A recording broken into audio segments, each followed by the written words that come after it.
नमस्कार, country insight का digital platform देख रहे हैं। हिंदी साहित्य में बड़ा मुकाम हासिल करने वाले डॉक्टर अनिल सुलभ को हिंदी गौरव सम्मान से नागालैंड में सम्मानित किया गया है। नागालैंड साहित्य सम्मेलन ने अनिल सुलभ को हिंदी गौरव सम्मान दिया है। बिहार हिंदी साहित्य सम्मेलन के अध्यक्ष डॉक्टर अनिल सुलभ ने हिंदी को राष्ट्रभाषा बनाने के लिए बड़ा संघर्ष किया है। अनिल सुलभ पहले पत्रकार रहे हैं। अनिल सुलभ को नागालैंड साहित्य सम्मेलन ने हिंदी गौरव सम्मान दिया है। देखिए एक्सक्लूसिव वीडियो में।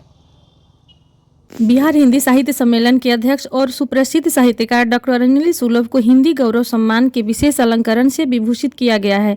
यह सम्मान उन्हें दीमापुर के पद्मपुखरी स्थित राष्ट्रभाषा हिंदी संस्थान में आयोजित 3 दिवसीय नागालैंड साहित्य महोत्सव के अध्यक्ष और अखिल भारतीय सर्वभाषा संस्कृति समन्वय समिति के अध्यक्ष सुविख्यात कवि प्रज्ञान पुरुष पंडित सुरेश नीरव और संस्थान के निदेशक पी ताकालीला ने प्रदान किया।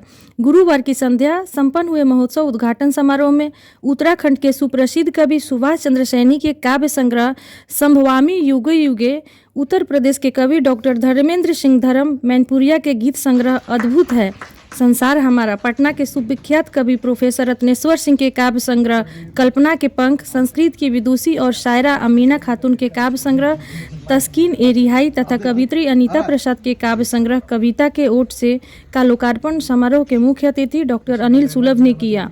अपने संबोधन में डॉक्टर सुलभ ने आयोजकों के प्रति उनके सम्मान और साहित्य महोत्सव के आयोजन के लिए कृतज्ञता ज्ञापित करते हुए कहा कि सुदूर हिंदी भाषी इस प्रदेश में इस साहित्यिक अनुष्ठान का ऐतिहासिक महत्व है। हिंदी और अन्य भारतीय भाषाओं के प्रति भावनात्मक लगाव को बल देने वाले इस भव्य महोत्सव में संपूर्ण भारतवर्ष को एक महान संदेश जाएगा। संपूर्ण भारत अब अपनी राष्ट्रभाषा और मातृभाषा के प्रति जागृत हो चुका है। भारत के लोग अब एक राष्ट्रभाषा के महत्व और अनिवार्यता को समझने लगे हैं और हिंदी भारत की राष्ट्रभाषा घोषित हो इस हेतु एक स्वर भी देने लगे हैं। वे समझ गए हैं कि देश की एक राष्ट्रभाषा होने से ही पूरा भारत भावनात्मक और आत्मीय रूप से जुड़ सकेगा।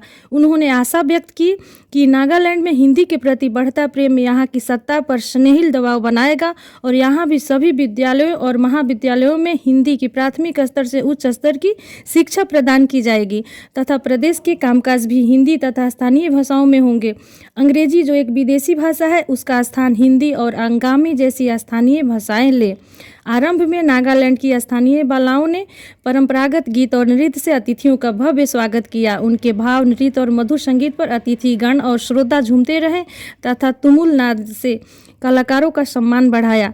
वरिष्ठ कवियत्री मधु मिश्रा ने सरस्वती वंदना की और श्रीनगर गढ़वाल के वरिष्ठ कवि विमल बहुगुणा ने भी अपने विचार व्यक्त किए। उद्घाटन सत्र के पश्चात सर्वभाषा संस्कृति समन्वय समिति की ओर से एक भव्य सर्वभाषा कवि सम्मेलन का आयोजन किया गया, जिसमें विमल बहुगुणा ने गढ़वाली, डॉक्टर धर्मेंद्र सिंह धर्म ने ब्रजभाषा, डॉक्टर रत्नेश्वर सिंह ने भोजपुरी, डॉक्टर रश्मि कुलश्रेष्ठ ने अवधी, श्यामल मजुमदार ने बांग्ला, रास दादा रास नीरज नैथानी, अजय कुलश्रेष्ठ अजय, अमीना खातून मधुसूदन थपालियाल, आरपी कपूरवान आदि कवियों और कवियत्रियों ने लोक भाषाओं की मधुकारी गंध से सुधी श्रोताओं को मदमस्त कर दिया। अंत में श्रीमती रूपाला ने अपनी मीठी वाणी से सबका धन्यवाद ज्ञापन कर प्रथम दिवस की कार्यवाही संपन्न की। इस अवसर पर वरिष्ठ कवि प्रदीप भट्ट, लेमजेन इंसोंग, सुमन सैनी, पूजा राज, सुमन कुमार मोदी, रामानंद ठाकुर, उमा शंकर शास्त्री आदि बड़ी संख्या में विद्वानों और विदुषियों की उपस्थिति।